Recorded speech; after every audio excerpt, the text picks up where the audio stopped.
Welcome to another episode of Who's On First. I'm your host, Dwayne. And I am Jason. And this week, of course, we're talking about baseball, but we're talking about baseball with a very special guest. We have on the show Major League Baseball player from the San Francisco Giants, Ryan Halstead. Hopefully, you guys get a little glimpse of who Ryan is. And we talked about a lot. We talked about pitching. We talked about what's going on socially. We talked about everything that's happening just in baseball today. And Ryan was cool enough to chop it up with us. So me and Jason decided to get in depth with Ryan Halstead, and we even got a chance to ask him on his budding sibling rivalry. If you if you check out his Twitter, Instagram with his sister Paige Halstead, who is a former UCLA Bruin, Team USA softball alum. So it was pretty cool. It was pretty cool for Ryan to sit here and chop those with us and talk about baseball and everything that's going on in the world. So hopefully you guys like it. Jason, any last words before we start this? No, it was awesome to get to know the inside, inner workings of professional players' mind and some of the stuff that goes on. And uh, it was a pleasure. It was awesome to be able to ask the questions that we've been wanting to know from a fan's perspective. And I felt like he was such an honest and open and nice guy. Like some people always say, "Oh yeah, athletes." You could just tell he's a very genuine, down to earth person, Yeah, and man. it was a pleasure uh, getting to speak with him.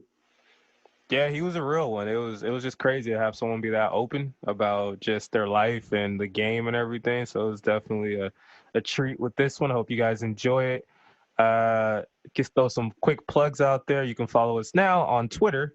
If you, for some reason, I don't even know why, I couldn't get who's on first for the Twitter handle. So it's on first who on Twitter. I'm On gonna try first to, yeah, on first two. So that's ON the number one STWHO. I'm gonna try to somehow figure out who's on first and try to get that we're gonna go handle. visit him. We're gonna visit him. uh, you can follow us on Instagram. Who's on first? Of course, subscribe to us on iTunes. Follow us on Spotify. All that cool stuff. But without further ado, we have Ryan Halstead. We'll catch you guys next week. Peace. Peace. All right. So I don't know if you want to give us a quick rundown of your baseball past as with you being a rookie. I know I want everybody to be able to get to know everything they can about you baseball wise. If you want to give a quick little summary. Yeah, so I was drafted 3 times. I was drafted out of high school. I was drafted my junior year out of Indiana. I decided to decline it and come back for my senior year, and I ended up tearing my ACL my senior year. All right. And then I rehabbed that entire year. I was out that whole year, and then I ended up getting drafted by the Giants. That was my 5th year at Indiana. So obviously, signed with the Giants then. But yeah, before even all that, I think me deciding to go to Indiana in general was something that I never even expected to do. And a kid from, after getting drafted out of high school, I had all the Cali schools offer me. So for, a Cali kid to go all the way to Indiana was like unheard of, because it's not like Indiana was a prominent program at that time. It was, No, not at all. exactly. Yeah, we were just, you know, when talking about the Big Ten, bottom of the barrel for sure. Yeah. Um, uh, when I got there, the year before I got there, they had I want to say they had 3 first rounders actually. It was like kind of crazy, but when I was there, we were bottom of the barrel for Big Ten, so we kind of created a culture and that whole thing, and the rest is history. Went to Omaha 2013, so that was first Big Ten team to go. Right. I don't know how long. You got Michigan that just recently went, which is awesome to see. That coach is awesome. What he's doing over there, but yeah, man, it's crazy. So that whole thing for me going from Cali to Indiana was a huge part of my career for sure. Helped me grow, and then the whole injury thing was huge as well for my my path. Just mentally, being strong enough to handle that and just having to go through that all my own, like out in the Indiana, by myself and watching my teammates play and everything. And I was just like on the sidelines rehabbing, chilling, because it's my first major injury. So Right. I never experienced anything like that. So that was a huge part. And this whole thing with the Giants, it's been awesome, dude. I got drafted 2015, and it's just it's been a crazy journey, man. And ended up in AAA last year. We won the national championship there last year, so it was an amazing year. So it was a lot of ups and downs, and it was a roller coaster, but it was awesome. Probably the most fun I've had since college last year, for sure, in baseball. Man, before we jump to you in the Giants organization, why did you decide to go to Indiana? Like, why? Because there's so many teams. Fullerton, Long Beach State with the Dirtbags. Like, there's so many good Cali teams. Obviously, USC. What just randomly made you go Indiana? Is where I want to go. Yeah. So, deep down for me, I always wanted to go to a bigger school. Whether it was just the whole fact of the entire college experience or something like that, that definitely played a big role in me wanting to kind of branch out and go to a bigger school. But before I got drafted out of high school, I got pretty much no looks by any schools in Cali. Wow. So I committed to an NAI school at the time, Azusa Pacific, which is super close to my house. APU, yeah. So which is a great school, and they run a ton of dudes out of that program. They do a really good job of developing talent out there, for sure. But I committed there, and that was before my senior year of high school. And then just like deep down, I still wanted to go to a bigger school, but I was obviously very happy with my decision at the time committing there. And then I ended up getting drafted out of nowhere by the Houston Astros. Mm. Obviously, it was the last day of the draft. It was the 36th round. So, I was literally not expecting it at all. Just got a call out of the blue from Astro Scout saying, we're probably going to take you. And I was like, for real? You know what I'm saying? So it was something I didn't really expect. My family didn't expect at all. And then, I had a ton of the Cali schools offer me after I got drafted. So for me, it kind of hit me as different because it was more of like after the fact that I got drafted, I got a ton of engagement from schools like that, which was awesome, because I was still a kid, and a ton of the schools that were reaching out were schools that I dreamt of going to, my entire childhood. So that was a cool experience, but at the same time, just like deep, just something just didn't feel right, you know what I'm saying? So actually, my pitching coach at the time was down in San Diego. And he happened to be best friends with the Indiana coach at the time, who was, and they run a little summer league out of San Diego, Poway, San Diego. And he happened to be down there just looking at talent, scouting.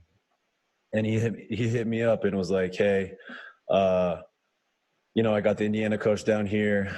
He's down here for like a week and a half, 2 weeks, looking at dudes if you're interested in coming down to throw a bullpen. I was like, yeah, for sure. And this was after the draft. So it was later. So you're a senior in high school or a junior? So this was after my senior year of high school. Okay. And I went down there. I threw a bullpen in front of the Indiana coach. He liked me. Drove back to Rancho, which is where I'm from. Drove back to San Diego that very next day and threw in a game, just one inning. And he, he liked me obviously, and then he flew me and my dad out to Indiana so that was in the middle of the week, flew us out to Indiana that weekend. Stepping on campus, I just like immediately fell in love with everything. The whole ambiance of everything. It was just, something different about the Midwest, man, for me. Definitely hit me different. So I knew I was going to sign there as soon as I stepped on campus. So that's what I told the coach. Like, man, like, honestly, dude, you don't need to really, go crazy recruiting. Like, yeah, no pitch. yeah. Like I'm about to sign here. So, loved it. Obviously flew back to Cali. They faxed over the letter of intent, signed it, committed. And that was like, geez, dude, that was like, I want to say maybe 2.5 weeks before school actually started there. Wow. So yeah, that was after I declined the draft, Right. and said that I was going to go college route. But yeah, it was a quick turnaround, man. And I just, I was just a Cali kid, showed up in the Midwest with flip flops and shorts, bro. Just never experienced nothing like that. So I was definitely a culture shock for me at first because I didn't. I literally didn't know one person on campus. I'd met the coach's son who, was on the team at the time, but that was literally the only person that I met that I knew was going there. So I showed up, dude. I showed up with a couple bags and my flip flops, and I was like, all right, well, let's get it, I guess. Right. I mean, you're at least for a baseball player, you're a big boy, 6'5", 220. I mean, why baseball? No. Yeah, actually get that all the time, but I was a super late bloomer, so I grew into my body really late, as did my dad. We're like the same, like reincarnated person. But so coming out of high school, I was smaller. I was like 6 foot, 6'1", like 180, 175. So I was a smaller dude. But I love football, and I played like football a couple years when I was younger, but I was never at the physical level as all those other dudes were. And I would have just got bodied. You know what I'm saying? I wasn't ready for all that as a kid, and that's just me being straight up. Like I wasn't ready for that. Like the physicality was just not there. But yeah, I think if I would have matured way earlier, I definitely would have, tried the football route and tried to be, QB or something like that, because I could spin it a little bit. But yeah, I really didn't grow into my body till like my junior year of college, and that's when I really started to kind of, mature and get really just, put on muscle and just grow into my body and get rid of like the awkwardness and the gangliness of my limbs and actually just, Right. grow into everything. But yeah, that's a good question. I get that a ton for sure. So why exactly, like, what drew you to baseball? Was it the sport that you fell in love with early? Was it something that you just played all sports and you were like, oh, I like baseball more? Why exactly did you end up becoming, a pitcher and choosing baseball? Yeah, baseball for me, it was kind of weird because I love playing all sports. Like I love hooping too. I love basketball. Basketball is probably my favorite sport. Like I Okay. play basketball all the time because my dad hooped a little bit when he was younger. He didn't play in college or anything, but we always, growing up, we would always, play basketball against each other and just all that. But yeah, so I love playing basketball. I liked football, but I liked baseball and basketball were definitely prominent for me.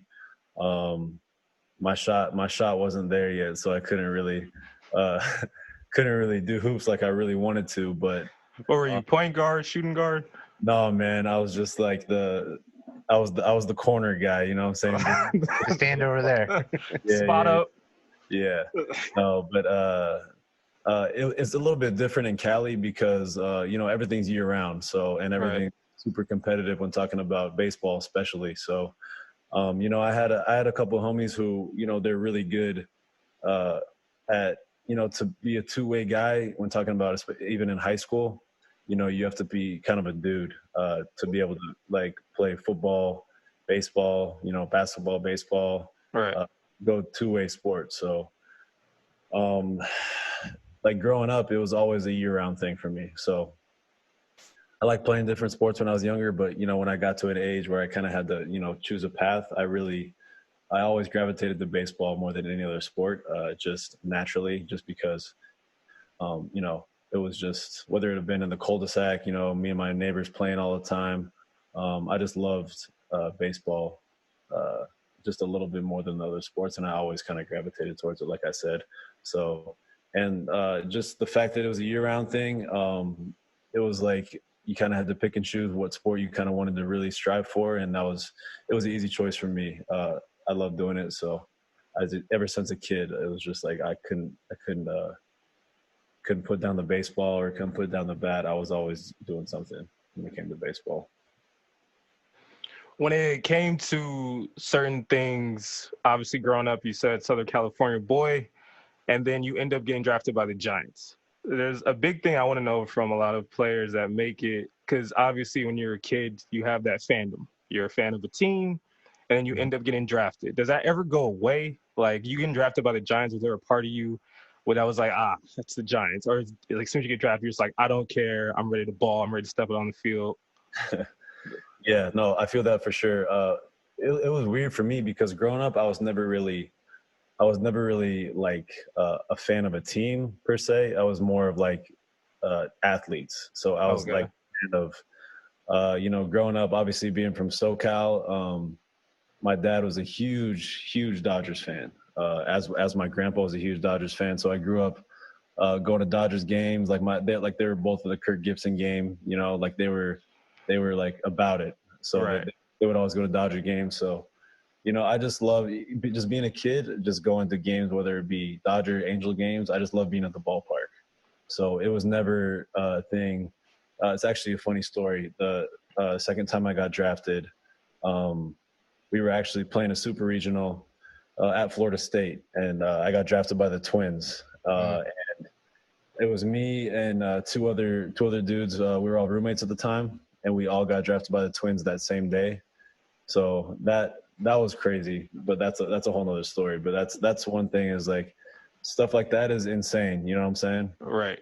But for me, it was never like, oh, I got drafted by so-and-so team. Like, oh man, I wish I got drafted by this team. It was like, dude, like for me, it's like I could care less. You know what I'm saying?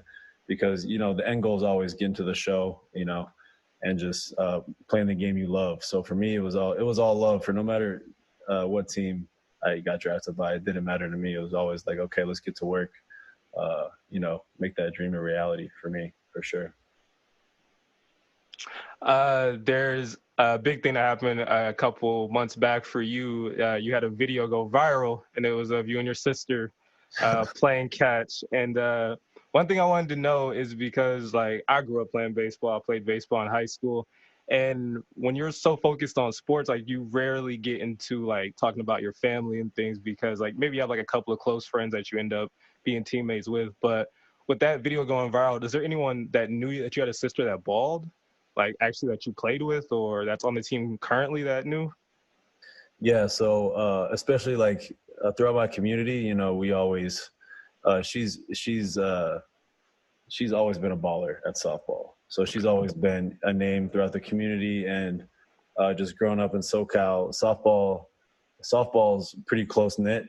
So just her playing travel ball growing up ever since a kid. She committed to UCLA like super young. I want to say 8th grade, freshman year of high school. So she was like, she's been at it for a minute. You know what I'm saying? So right. That's what a lot of people didn't get, is like, when that video did what it did, everyone's like, oh my gosh. I was like, dude, she's been doing this forever. Like she's, you know what I'm saying? So like whenever we're in the same place and I need to get my work in, whether it's her catching one of my bullpens, flat grounds, like playing catch, like in the cul-de-sac, like we've been doing that since kids. So she's bona fide. She's verified at her sport, and she's been doing it for a while. She won a natty over at UCLA. Right. She's played for Team USA for a couple summers when she was in college. So she's played with the best of the best, and she's competed at the highest level of her sport. And she's actually playing in a brand new league that's going to be based out of Chicago, Athletes Unlimited. I want to say Katie's even a part owner, I think. But yeah, I think it's going to start mid-August. So she just signed that contract to go play professionally there, which is exciting for her. Wow. But, yeah, so that was recent too. So that's really excited for her and excited for that league, because it's a really cool setup. So, but yeah, dude, she's been doing it for a while, and the people that we know and we've been around, they all know too. So, but it's funny when people think people just don't know really the whole full backstory. But for me and her, is like, it wasn't like the fact that it went viral was like, it was different, because it's like, dude, we do this like every day. Should we videotape more?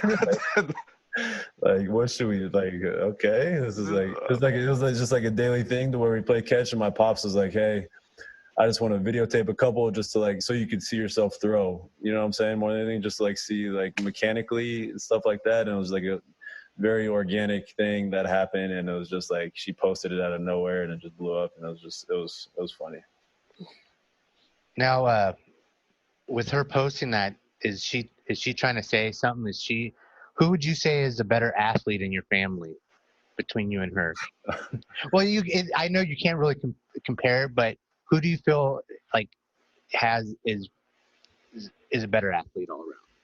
I get this question a lot too, and a lot of people ask me, and she's good, man. She's good. I think it's a good mix of her being good at certain things and me being good at certain things. Like she has me in ping pong all day. I have to admit it, man. She's got some crazy hand-eye coordination. You know, being a catcher, catching softball, it's no joke. So she's got me in ping pong. I got her in basketball easy. But it's you know what I'm saying? It's like some of those things. She's a very good athlete, man. She's it comes from her when she was a kid, dude. She was growing up around me and my travel ball team all the time. So whether it be us playing baseball, like I said, in the cul-de-sac, or just at our practices, or you know, us like all hooping together when we were kids, like she was always mixing in with that group. So she's been playing different sports since a youngin', and just not only playing sports but just competing. That's the biggest thing. She's been competing against people. You know, we were kids at the time, but you know, she was a girl. You know, she's competing against the boys ever since she was a kid. So she's been around that competitive atmosphere, whether it be baseball, football, basketball. She was always with us, hanging out. So. And me being her older brother, you know, just naturally being around my friends all the time, just playing with us, just having a good time. It's just really, it's cool to see her grow as an athlete, for sure. Are you the typical overprotective older brother? I'm not, dude. Honestly, she's older now. She's 23, so I tell her all the time, I was like, you know, you're grown now. You can go ahead and do your thing. I'm not worried about it. But I definitely I feel where you're coming from, for sure. There was a time where definitely I was being,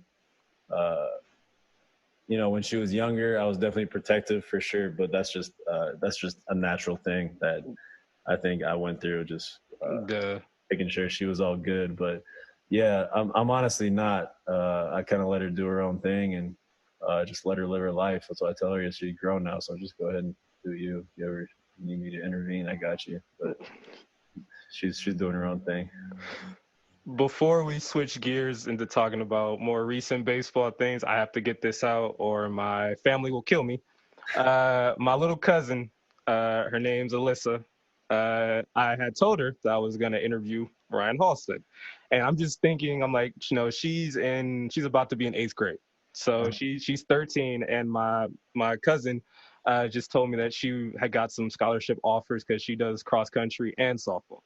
So she was like, she got some scholarship offers. I was like, oh, nice. I was like, me playing baseball, I'm like, when I come down and see her, let's work out. And I tell her, I'm like, oh, yeah, I'm going to interview Ryan Halstead. And then she's like, Paige Halstead's brother? And I'm like, wait, what?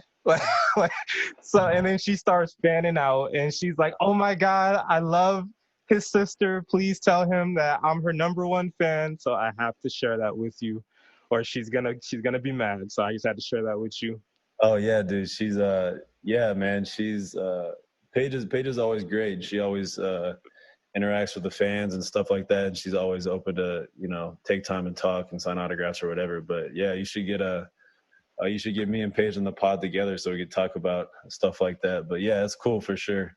I'll definitely let her know. But that's funny. But switching gears to more recent baseball things, there's obviously a big thing going on with the negotiations back and forth between the MLB owners, the Players Association. Recently, before this week, we had heard that MLB had thrown out an offer of 60 games, and they budged on full prorated salaries and things like that. And I believe it was either Tuesday or Wednesday, MLB Players Association decided to counter with 70 games. So now they're kind of at an impasse. What's your stance on everything that's going on right now? Yeah,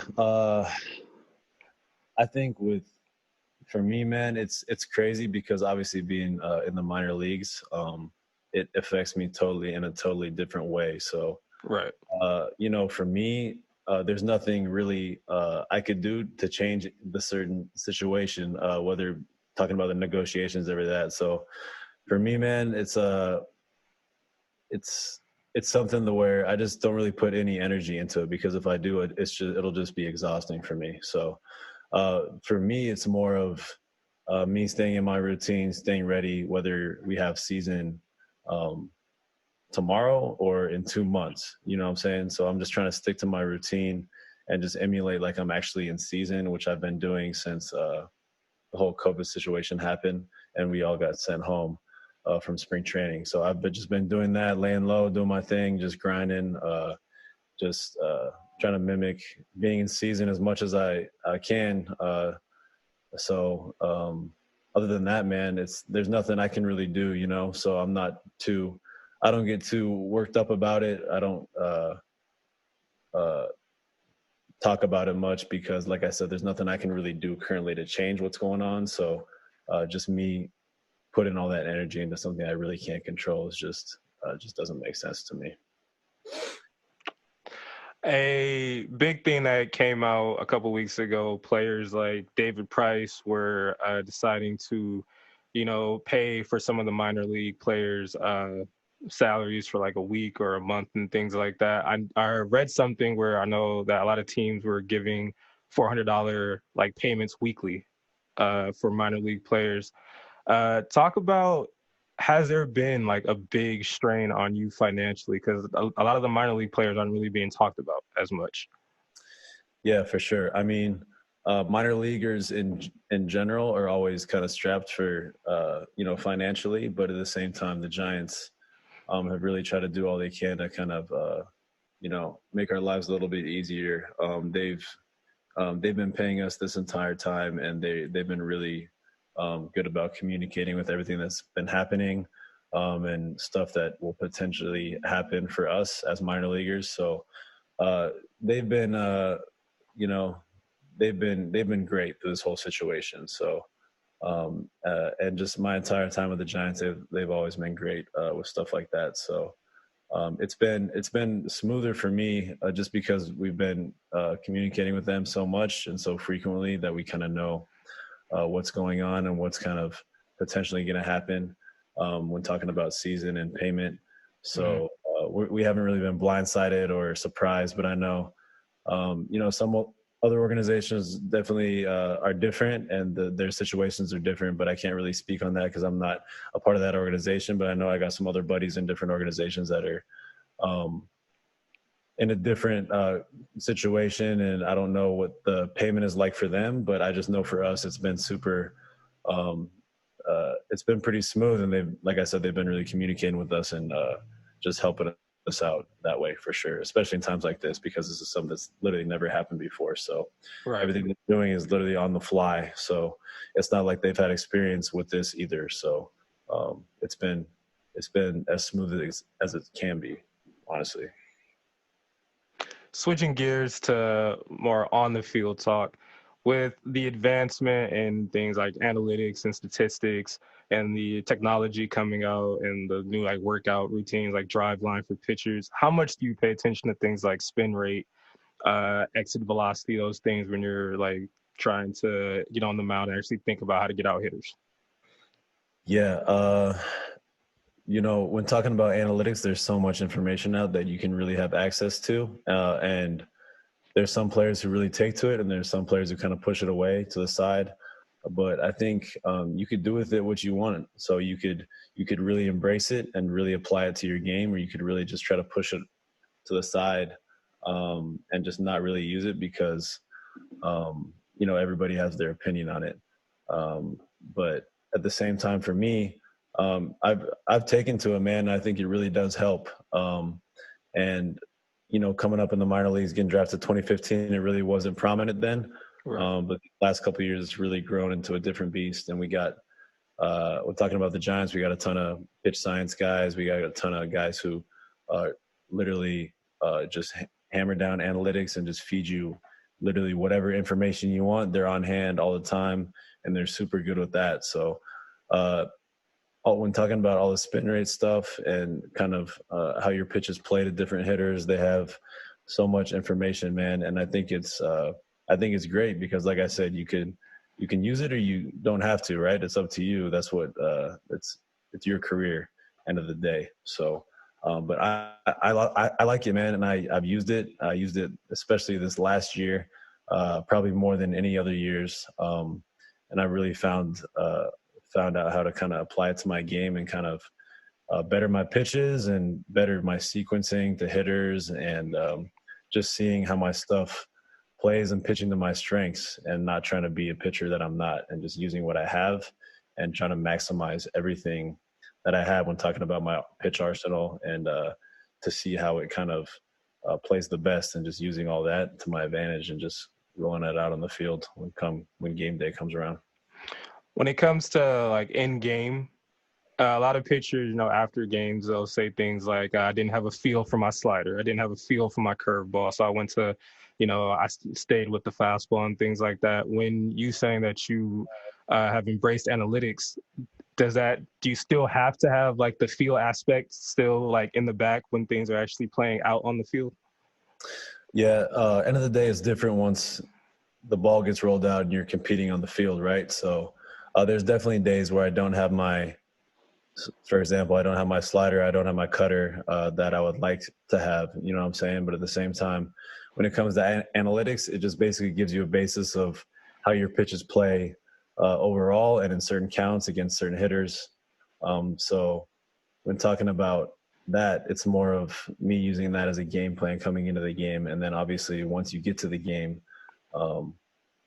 kind of almost anything goes, but at the same time, you keep that game plan kind of in your back pocket because that's what you're kind of going off of. But yeah, for sure, there's days where I don't have my stuff, man, and you got to kind of freestyle it out there and just kind of mix it up and, use what pitches are kind of working for you that day. And if you don't have one pitch, you got to really rely on another pitch and kind of pitch backwards, change your game plan up and, get with your catcher and sequence different. And because there's some teams that you play so much and you face the same hitter so many times, dude, it's like, geez, man, I'm facing this guy again or I'm facing this team again. It's like, I might as well start trying to throw a knuckleball up there because it's like for, 4 months straight. And it's just like, he knows what I have, right? So it's like, right. You just got to, end of the day, you just got to go out there and compete and just have some intent behind your pitches and just do it that way. I know that you mentioned that you tore your ACL in college. When it comes to things like rehabbing and actually even after rehabbing, when you're in between starts or in between outings, how much do you tinker with your mechanics?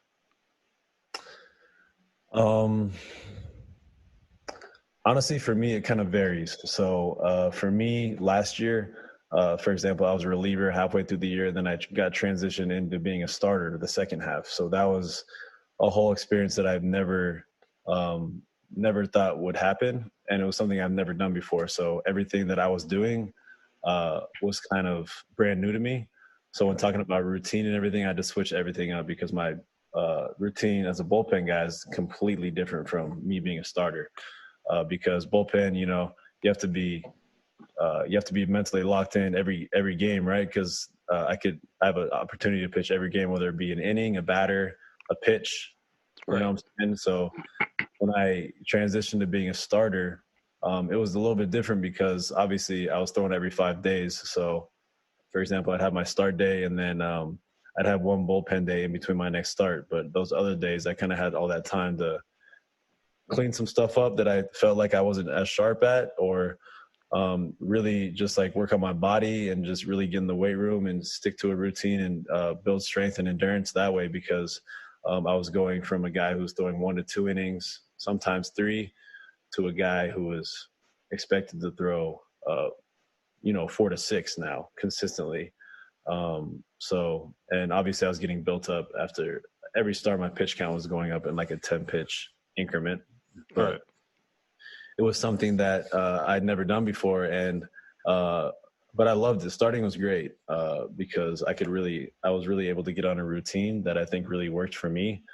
And it was one of those things though, I just love to go out there and compete. So it was one of those things where I got handed the ball at the beginning of the game and I just had complete control, whether I succeeded or I got hit around, right? It was all on me. That's what my mindset was. So I had control of the game and I loved that aspect of starting. And I also love the aspect to where I could kind of chill in the dugout a couple days and just plug and, have some sunflower seeds and Right. chew gum and just Enjoy the game. enjoy the game, and knowing that I wouldn't have to go in and just enjoy just the atmosphere of just baseball in general, because that's something. The bullpen's great. The bullpen should be mic'd up, I think, dude, because the conversations in the bullpen that content is unbelievable. But just being in the dugout around the guys, having conversations with all the position players, just talking, picking their brains, talking to them about hitting, pitching, what they're looking for in certain counts and stuff like that really helped me too. Because I'd never been in that atmosphere either. I was always in the bullpen, talking to just pitchers. So Right. Even that really helped me too, because you got coaches in there and we got rovers that come in once a month that have had a ton of big league experience, and you get to sit down and talk to them and pick their brains. So it was an awesome experience for me, man, and I loved every second of it. It was great. You brought up, you kind of hit on the mental aspect of pitching. Last year, for people who were watching the playoffs and saw what happened with the Dodgers and the Nationals in that Game 5, there was the now infamous Kershaw back-to-back homer situation. And after the game, there was something that I think a lot of fans had never heard someone be so honest, but Clayton had said to a reporter, maybe people are right about the things they say about me in clutch situations. And it was kind of the first time that us as fans heard someone like on you guys' level be like into their head mentally about like what we say or the media says. Can you speak on how much like the mental aspect of pitching or just being a player in general, like how much you have to actually tune out when you're going to compete every day? Yeah, you for sure have to tune out and kind of get that tunnel vision. But at the same time, you have to learn really how to flip that switch on and off, right? Because for me, I found that if I was locked in the entire time, this is when I was in the bullpen. If I'm locked in from pitch one, by the time I'm actually in the game, I'm gassed, right, mentally and even physically, because you're so wired into the game and you're so focused and you're just in that intense attack mode. And then by the time your name gets called, I would be just drained. So that was earlier in my career in pro ball.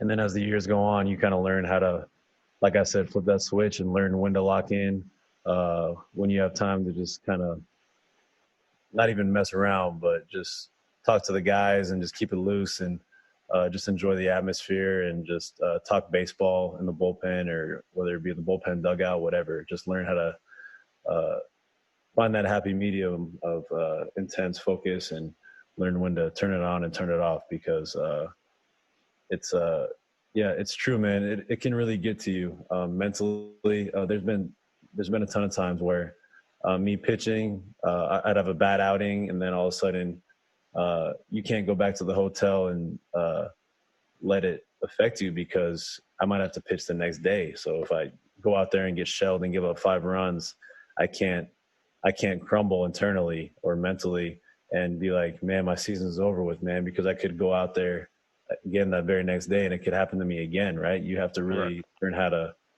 wipe the slate clean every single day, whether you go out there and shove and I have an immaculate inning, or whether I go out there and give up 3 home runs in a row, right? It shouldn't be. That's where I'm at now currently. It's like, it doesn't matter what I do day to day, result wise. It's like once I wake up the next morning, the slate's clean, because you can't dwell in success, or you can't dwell in failure either, because that's where you kind of get lost mentally, and you kind of just keep staying in that mindset, thinking about the last outing, whether you did good or bad, and then that's when baseball will humble you real quick, man. And that's what I've definitely learned. So for me, it's just being grateful that I'm out there still playing baseball, and just like I said, whether I do good or bad, it's the same to me, and I embrace everything, because you learn a ton of stuff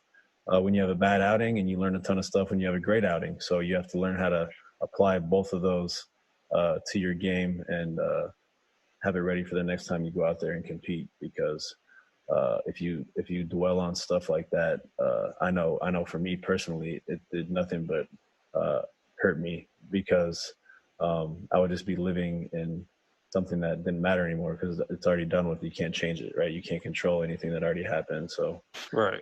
that was my thing. I just learned how to, especially these last 2 years, I just learned how to wipe that slate clean and get back to work, whether it be good or bad. Just flush it, on to the next day. When it comes to pitching, a lot of things that we always kind of dream as fans, we'll see certain pitchers and we'll like their arsenal. And then we'll say things like, oh, if they had a changeup, or oh, if they had a sinker, man, they'd be unhittable.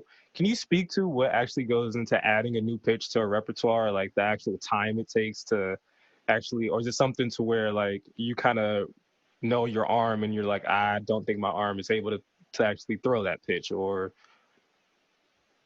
Yeah, so that's actually a good question. So with all the info out nowadays, it's really it is easier to learn new pitches for your arsenal when talking about you have stuff like Rapsodo and Edgertronic camera that really, it's a super slow motion capture camera that really just goes down to the frame by frame to see how you kind of release pitches and how it kind of comes out of your hand, and you're really able to get feedback instantly right away if you really wanted to, and just tinker with stuff and like learn how to kind of spin the ball differently. But for me, I've had to, it's almost like every year where I kind of sharpen up pitches or just change something, whether it's getting a tighter slider or implementing a little cutter, or like last year, I just started throwing a split finger, which was I threw it in college a little bit, but that was the first time I kind of consistently threw it.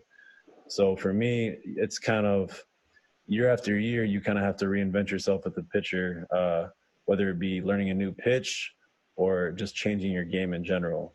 That's in order to survive in this day's game. It's so progressive, and the talent level is through the roof.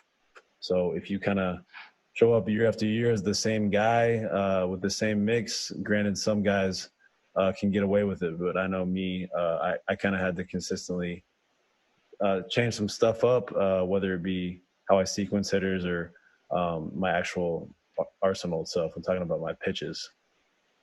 But yeah, it's for some guys it's harder, but for some guys it's easier. So for some guys, for example, if they've never thrown a split finger before, and you kind of, if we have coaches and pitch science guys that really track like arm path and stuff like that and release point, and they say, you might really take to a splitter, and they show them a splitter, and then all of a sudden, it's a wipeout pitch, and it's the first time they throw it, right? There's cases where that happens, right. And that could be with a split finger, curveball, cutter, slider, whatever. And there's times where that happens, and there's times where it really takes a long time for a guy to develop a pitch. And that's been me too. It's taken me, for some pitches, it's taken me a while to develop pitches. And that's just how it is, though. Some guys really take to it fast, and some guys take longer. But there's been some pitches where it's kind of more natural, for sure.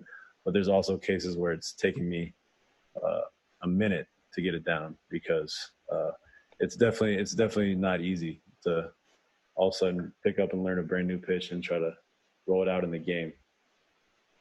Is there anything that, when it comes to pitchers or just even from the past, that you try to mimic yourself of, or just people that you watch currently and you're like, oh, I like his stuff, or I like his demeanor on the mound? Yeah, there's a ton of dudes. I love Tyler Glasnow, dude. I think he's one of the nastiest pitchers in the game. Yes. They're talking about his extension and how his fastball just really explodes in the zone, and his curveball is probably one of the nastiest pitches as well. I love watching Diaz, closer for the Mets, especially when he was with the Mariners coming up, and he kind of broke out there. I think I love watching him. He was awesome. I'm actually family friends. I grew up, actually went to the same high school as him. His name was Addison Reed. He's not playing anymore, but he was went to San Diego State with Strasburg, actually. And I always grew up around him, and we have a really similar pitching motion. So I was always around him, and in his off season, he was always training in my dad's gym. So I was always able to be around him and kind of pick his brain on stuff. So he helped me a lot too.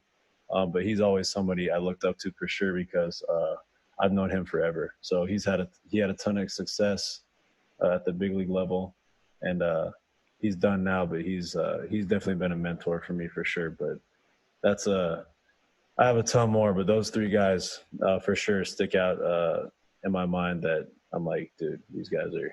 I love watching them throw, for sure.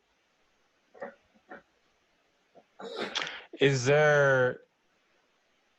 I know that you with the Giants organization. Is there anyone that you constantly kind of look for information or look for just kind of maybe like a mentor role when it comes to playing the game? Yeah, there's a ton of guys that are always around. Even when talking about spring training, and throughout the year, you have people come visit, whether it be coaches, rovers, or just people that have played with the Giants forever that just come live in the area, and they'll just come for the like a homestand and just be in the dugout with you. Steve Klein, he's been in the show forever, pitcher, reliever. He's probably been one of my biggest mentors. He's been awesome for me. He's an old school baseball guy, but he's just a savage, man. I love it. He's just black and white. He tells you how it is. If you did good, he tells you did good. If you did bad, he lets you know you did bad. But he's really helped me, not only mentally, growing mentally, and just as a player in general, but he's just really somebody that he's a gem, man. He's awesome to talk to. He's got story after story. He could talk your ear off for hours. But he's been awesome for me, man. He's been great. He's really helped me out a lot. Will Clark too. Will Clark's probably the most genuine dude. Will the Thrill. Yeah, man. He's probably one of the most genuine dudes I've been around, and he makes it a point to come up and talk to every single dude when he's at. He lives close to our AA affiliate, which is in Richmond, Virginia. So he would come probably 2 or 3 times a year, and every time he's there in spring training too. But when he came and visit, he makes it a point to go talk to dudes and pick their brain and help them out with whatever. And he's just a baseball nut, man. He loves baseball, and he legitimately loves baseball. And he's the kind of guy who's dude. I'm not joking. He's in the cage hitting baseballs before we get to the field.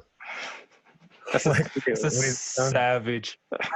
Savage, dude. And he's he's hitting baseballs in the cages, right? And we show up and we're like, who's that in the cage already? And it's like, oh, it's Will. It's like, hey, this guy's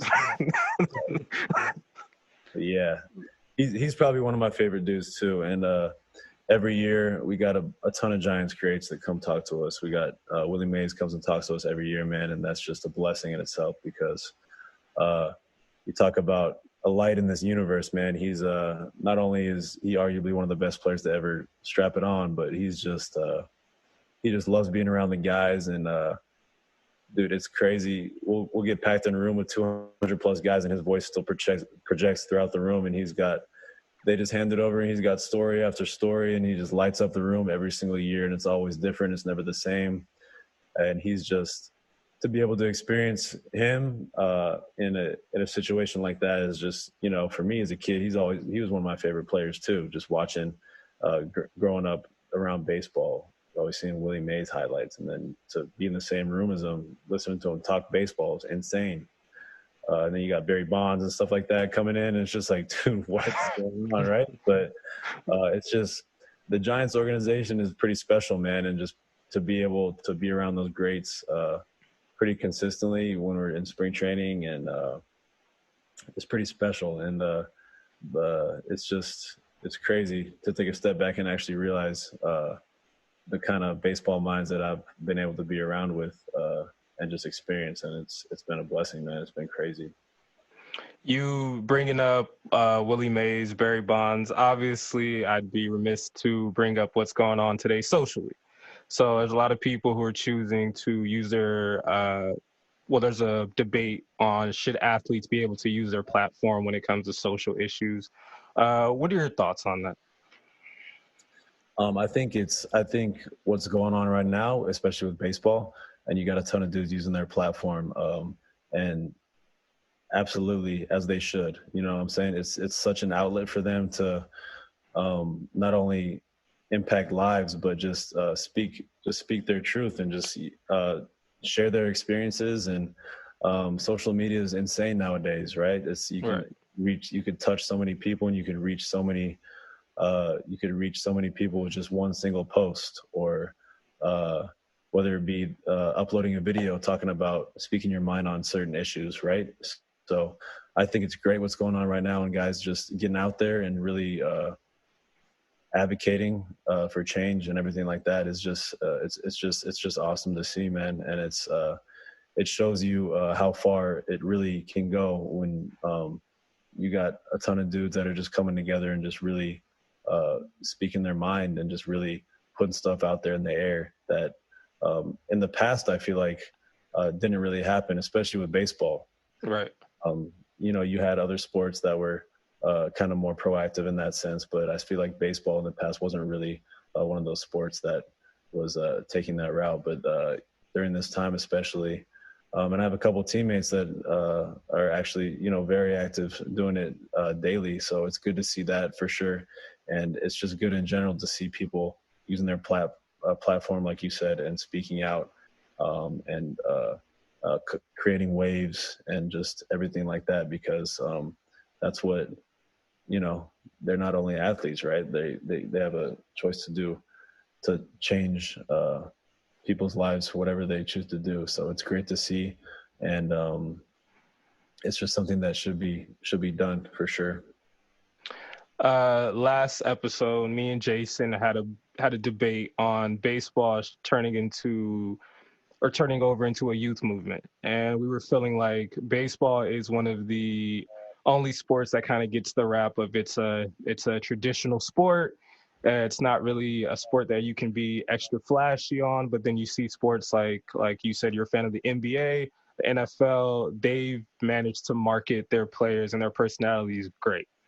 One thing, we had a video that kind of went viral. I was talking about, I don't know if you know Chad Johnson or Chad Ochocinco.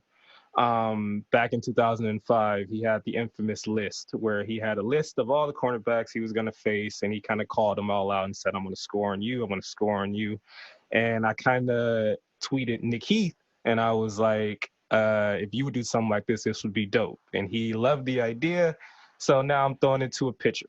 Do you think in today's game, is there room for things like a pitcher's K list where you're like, oh, I'm facing this player, he's getting K'd? Or do you think there's at least a spot for those type of things in the game?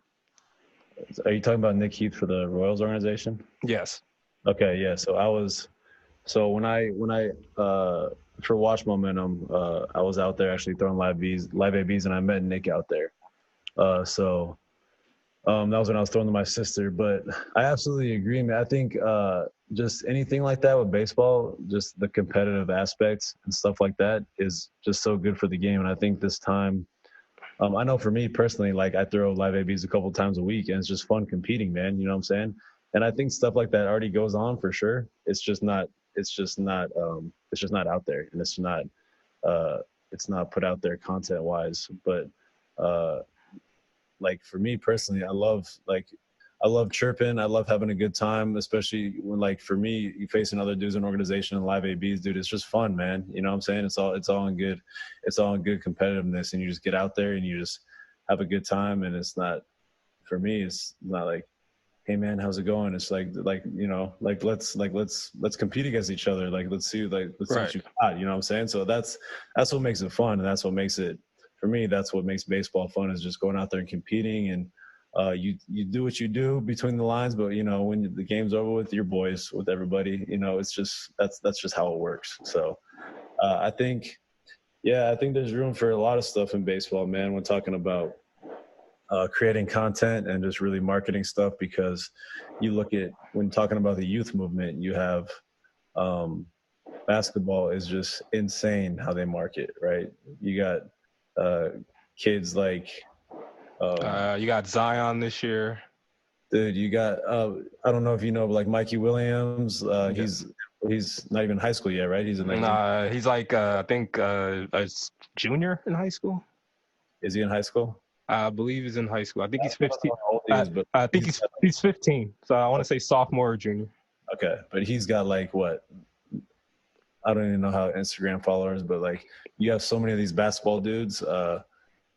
Like the way they market their youth is insane, and I think it's awesome, right? Because like if I was a kid nowadays and I see that, is like why would I not want to hoop?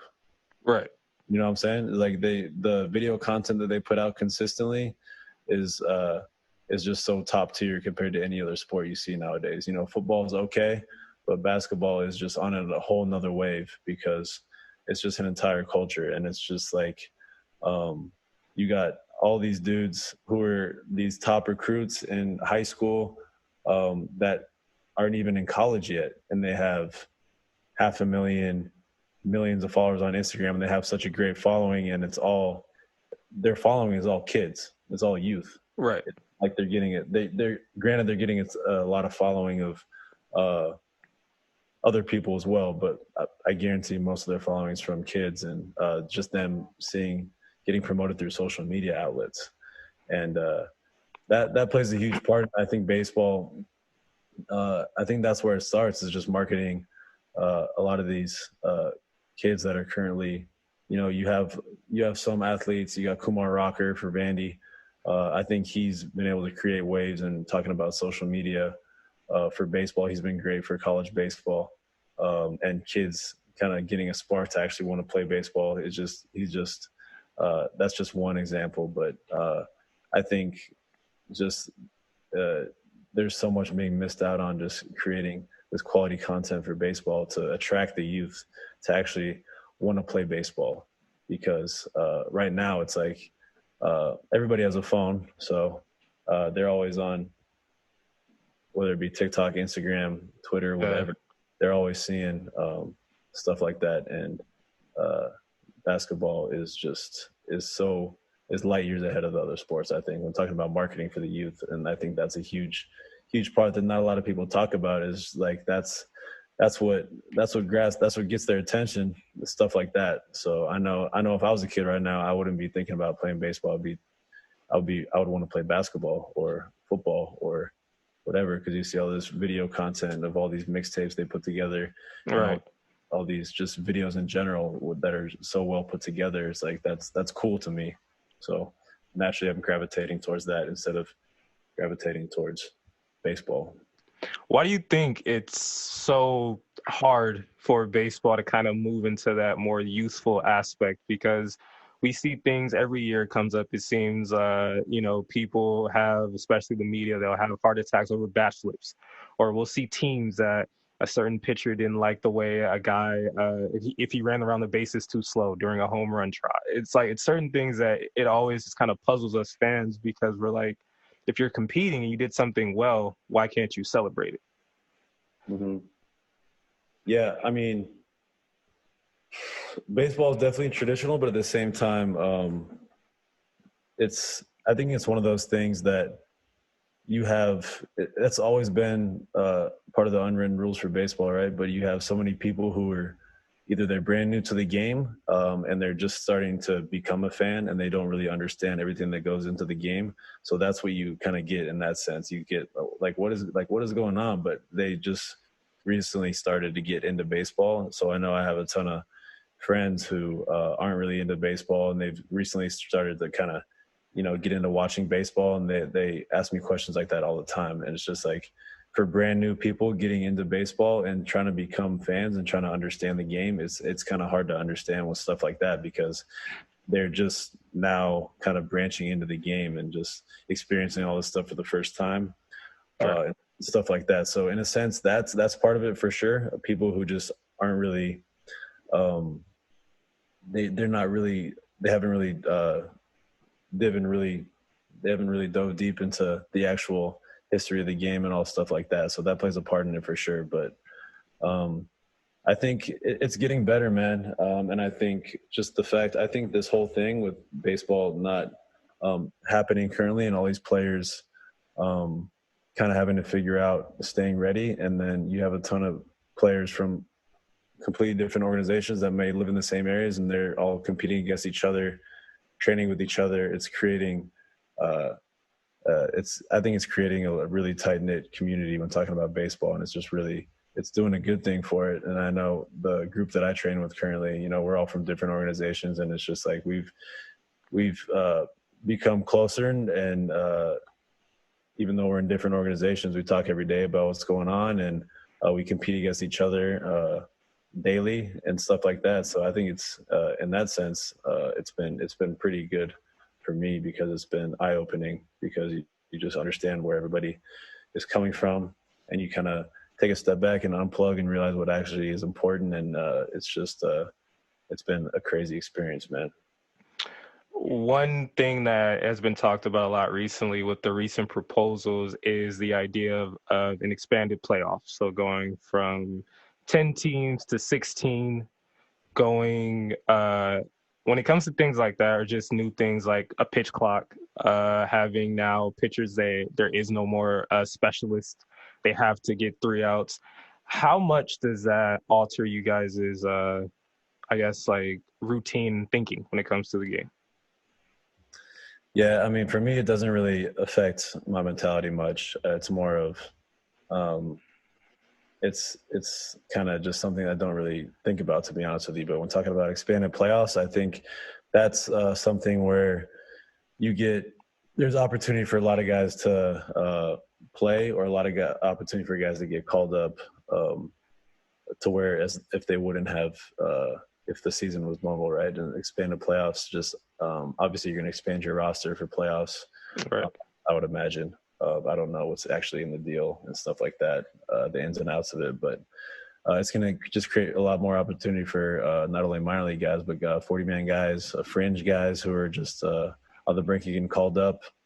It's going to positively impact their careers for sure, and whether they actually get playing time or they're just on the roster around those big league guys consistently. It's just a great opportunity for a lot of dudes who are, who've been grinding for a while and just really, like I said, on the fringe of getting called up. It'll probably be play in their favor for sure because they're going to need extra guys, whether they actually need them or not. They're going to have to be there just in case, the worst happens, injuries, whatever, because you never know what's going to happen in scenarios like that. So to have that opportunity is pretty awesome. And I'm pretty interested to see how it kind of plays out if that falls through.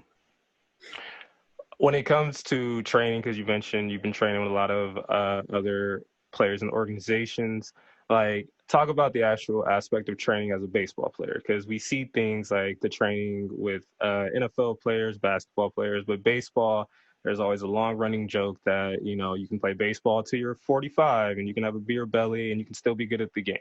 But we're starting to learn that, again, with the youth, that you guys are becoming some of the, if not the tip-top athletes in the world. So just speak on, like, when it comes to training, your training regimen, what do you guys do? Yeah, for me, man, I'm honestly always in the weight room. So I love getting in the weight room and get my body right, lifting. But for me, I've been doing that since I was a kid because my dad has owned this gym out here. So I've been fortunate enough to be around fitness and sports specific training for since I was like 12 years old. So I've been around it. I've experienced a ton of different programs when talking about baseball and stuff like that. But you're right, man. You got, especially nowadays, the game is so progressive, and you have so many dudes who are just freakish athletes.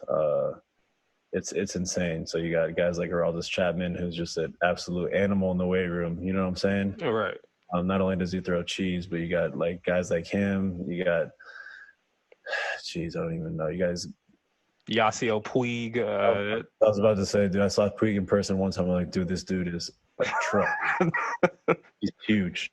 You got guys like Amir Garrett. Amir Garrett's huge. Right. You got like Syndergaard. You got Lorenzen.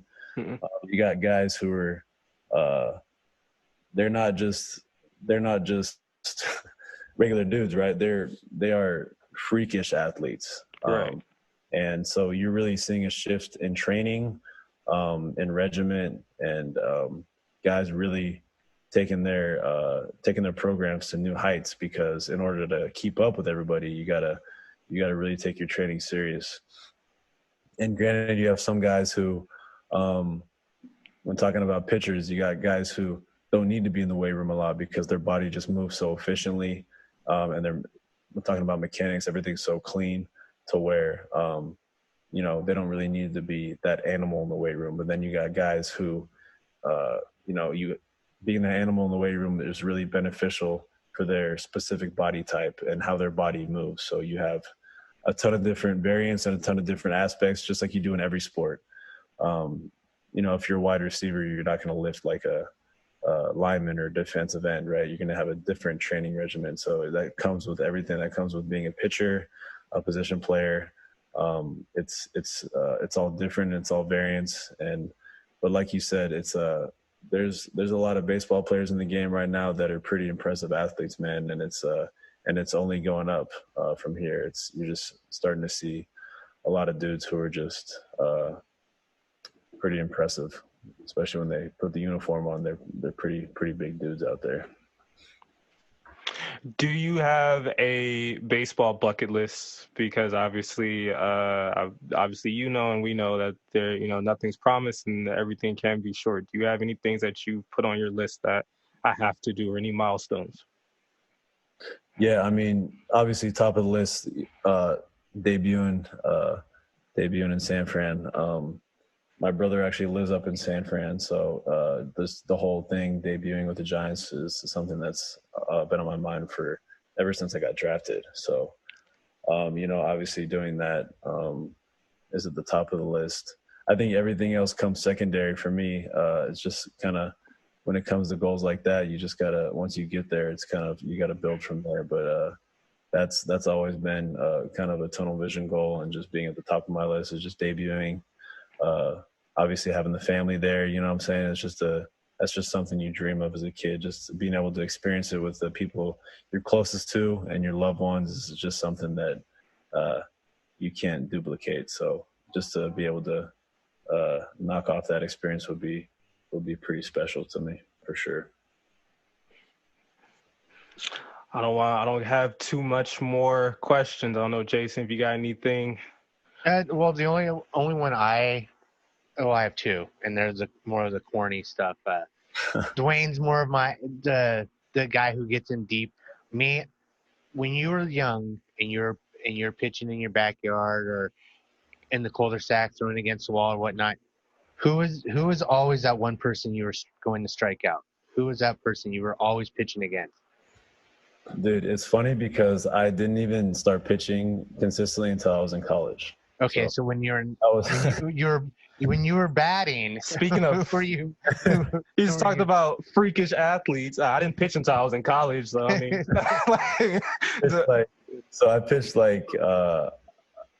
in high school. I probably threw 4 or 5 innings, and those 4 or 5 innings is when the scout happened to be at the game watching me. So that's how I got drafted. So I got lucky in that sense, but. I don't know, man. I love, hitters. Growing up, I was a lefty. I was a first baseman, so I was a lefty hitter. So obviously,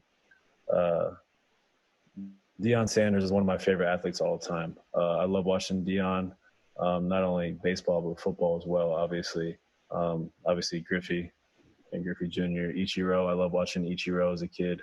Probably one of the purest hitters that we've seen in a minute. Tony Gwynn. Actually, Tony Gwynn's brother, Chris Gwynn, is he's a local guy. So I actually growing up, I used to do hitting lessons with him. So just being around him too was been amazing. So naturally watching his highlights too. Barry Bonds, just guys like that, dude, is just I would always try to emulate their swings and change my swing weekly, just try to hit like them. But yeah. When it comes to pitchers, dude, I don't know, man.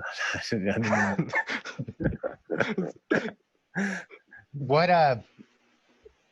if you debut for the Giants, 9th inning, you're coming out of the bullpen, what is the song that's playing that's going to intimidate the other person, or what is your walkout song that's going to get you fired up?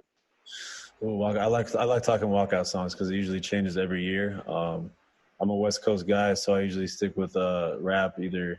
Let's see. Are we going old school West Coast or new school West Coast? I'm going. I I usually go Kenny, or I usually go the Game too. I love the Game. So I did in college. I had Ali Bomaye by the Game.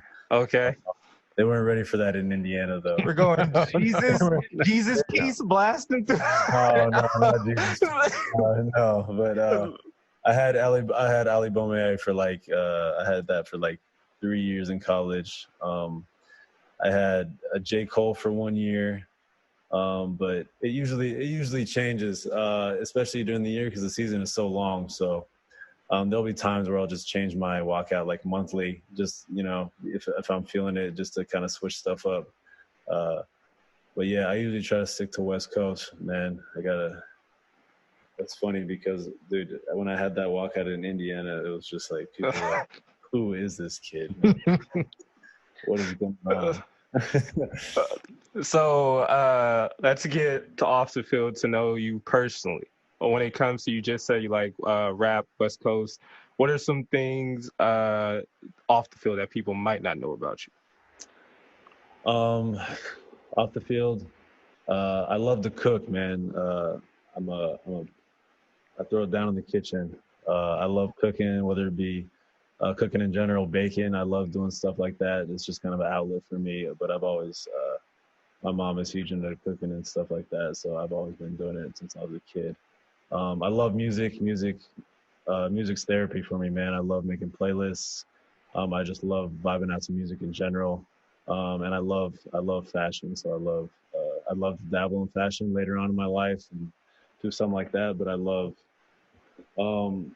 I'm probably addicted to clothing, man. I just love fashion in general and just stuff like that, dude. That's probably 3 things that I'm pretty heavy into. So we talking when it's fashion, YSL, Givenchy, all that? I don't got it like that, bro. Come on, man. I got a budget over here. But no, actually I got a couple boys that I played with last year that they were super into fashion too. So just it was funny, kind of fit of the day stuff like that. How NBA's got the fits rolling in every day. We kind of had a weekly thing where just fit of the week and stuff like that. So just fun stuff like that. But yeah, I try to stay clean off the field. I try my best. So you being a West Coaster, we're West Coasters. I believe me and you are either might be the same age, or I think I'm 1 year older. So you saying fit of the day. Is there like actual jokes going back and forth, like you bummy, or like that don't go together, or? Oh, for sure, yeah. Oh, for sure, absolutely. That's what keeps it fun. But yeah, you gotta call people out sometimes. Let them know, dude. You gotta come on, man. You gotta clean it up. Friday, it's game day. Come on, man. There's so many games, and you got so many games in the season, so it's kind of different when talking about other sports. But we literally play every day, so there's some leeway for sure. You know what I'm saying? Right. You could show up. You could show up in the cozy fits, but you gotta clean it up at least once or twice a week and come to the field fitted, ready to go, for sure. Okay, so you mentioned cooking, and you say that you're into working out, lifting. So are you a macro guy? Not really, man. I don't really. I haven't really. I've done. You know what I've done? I've done a couple different diets. I've done There was one off season where I was vegan. I did off season where I was vegetarian, pescatarian. I've tried keto. I've done like intermittent fasting, stuff like that. I've tried a ton of different things. But when it comes to like diving down into the calorie counting and kind of all that stuff, I've never been big in that, because I tried it a little bit one time and I was like, dude, this is like, I don't know. I can't keep up with this, because I eat so many meals a day as it is, you know what I'm saying? Is where it's Right. just like, you got to a point where it's like, it's just not even worth it. So, I mean, I've always been a healthier dude, but I've always watched to what I put in my body, and I think that's what's helped me stay on the field and get my recovery up and stuff like that. But yeah, I'm a health freak, bro. I am, for sure. I embrace it. I get worn out for it sometimes. People give me heat for it, but I love it. I love the heat. This dude over here, he knows I'm a big lifter too, so I've been getting crap for years for it, and they don't. I told him because I'm getting married in October, and I told him I'm like, oh yeah, I'm trying to. No, you said I'm dieting. Yeah, I'm I'm trying to dieting. I'm trying to diet down, and he was like, why? And I was like, it's hard to explain, but it's good to know that like there's a lot of players like you that actually do really like love to lift and things like that, and actually are in the gym. But I don't want to take too much more of your time. I got one more quick hit style questions that we're just gonna go through, and then I got time. You chilling.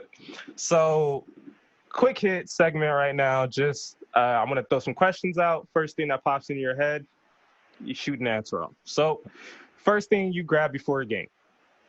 First thing I grab before a game? Yes. Like going out to the field, my pre-workout for sure. Okay. I can't play without my. I can't play without listening to the same like 3 or 4 songs before every game. What are they? Let's see. So I start off with Vice City by J-Rock. Okay.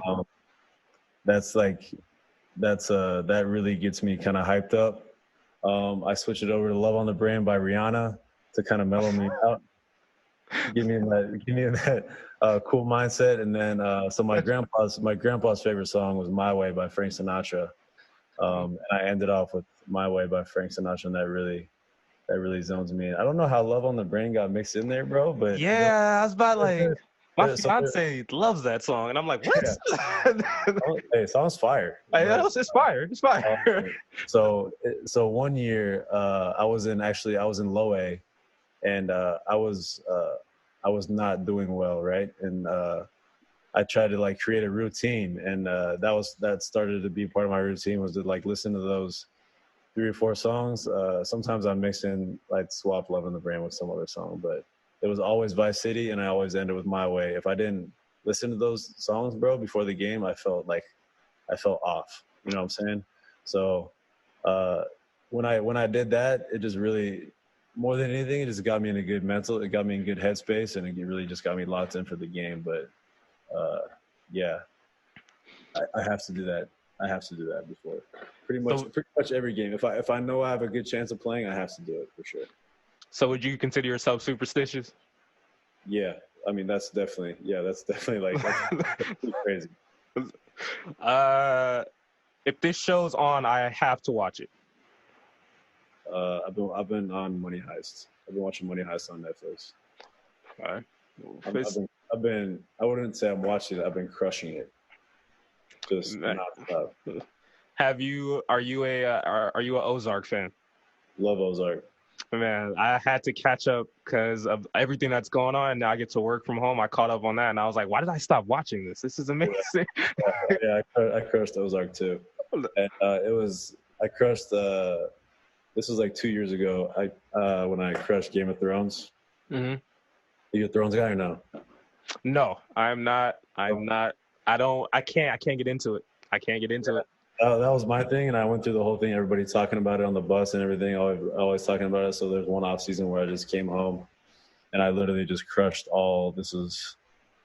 I forget how many seasons are there, like 7 or 8, but I crushed like 5 or 6 seasons in one month, and I was just on my couch episode after episode to finally catch up. But that's the only way you can do it. You know, right. If you can't binge it right now. It's just like you have to just digest every episode. Like, just sit, like duct tape your eyelids to watch the entire series nonstop to actually catch up and ingest everything. If this movie's on, I have to watch it. A Bronx Tale. So Yeah. Are you into like mobster movies or gangster movies? I love Goodfellas too. Goodfellas is probably like one of my tops as well. Yeah, it's in my top 5. Hot or cold? Hot. Last question. Bases loaded, 2 outs, 3-2 count. Game on the line. You're on the mound. Cody Bellinger's in the box. What are you throwing to end the inning? And then I got to go heater, probably heater elevated up and away. Obviously, it has to be a strike, but Right. top of the zone, up and away. But yeah, I'm not gonna throw a slider or anything. You just gotta challenge him. Got to. He's going to challenge. That dude can swing it though, man. Dude, that dude can swing it. He's impressive to watch, man. That guy. When it comes to, I know I said last question, but real quick, when it comes to like right now, are you a gamer? Is there anything that you're doing to just pass the time? Dude, I'm not a gamer, man. Which is crazy because I have so many homies who are just avid gamers, and I got some kids who are they're playing Call of Duty for like 6-7 hours a day. You know what I'm saying? What is it? I forget what it's like. Warzone. Yeah, it's Warzone. Yeah, but I'm not like against it. Like if I'm chilling with my friends and they're playing 2K or they're playing Madden or whatever, like I'll hop on the sticks and just go. Like I get pretty competitive with anything. So like I'm not scared to run it in 2K or Madden, and I'll give anybody the smoke. You know even though I might lose, bro. I was like, time out. We can run this, man. That'll happen. I'm ready. I'm not scared ever, but I might lose. I haven't played in a minute, but I'll hop on there, bro. I'll hop on the sticks. I'm not scared. I think the last console I played was like an Xbox One, bro. Wow. I was gonna say, are you a MLB The Show guy? But I guess that answered my question. Definitely. It wasn't Xbox One. It was 360 or something. But yeah, dude, I'm not anti-game. Like I'll play the show too. Like I'll play. I just don't have a console. Right. Because I know if I had a console, I would just be on it all the time. So it's not like I'm against it. It's just like I know I have to like cut myself off, or else. That's how I am with shows too, bro. Like if I have to crush the show. Like it has to be like relevant in my mind. I can't like watch one episode and then watch the next episode for like a week later. Like have to go straight through. So if I had a console, I would be on it 24/7.